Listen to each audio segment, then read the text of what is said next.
Hello everyone. In this video, I'll show you how to fix the Microsoft account login loop on Windows 11.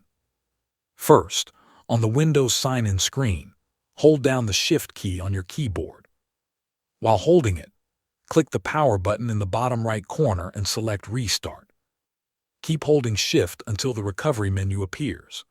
Once you're in the recovery environment, click Troubleshoot, then Advanced Options, and choose Command Prompt.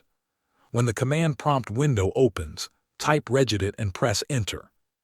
This will open the registry editor. In the registry editor, go to the following location: HKey_LOCALMACHINE,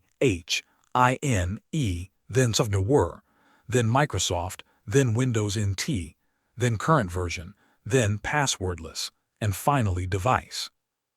On the right side, find Device Passwordless Build Version and double-click it. If the value is set to 2, change it to 0, then click OK to save the change. After that, close the registry editor and the command prompt window. Return to the recovery menu and choose Continue to restart Windows normally. When your computer starts again, try signing in with your Microsoft account. Thanks for watching.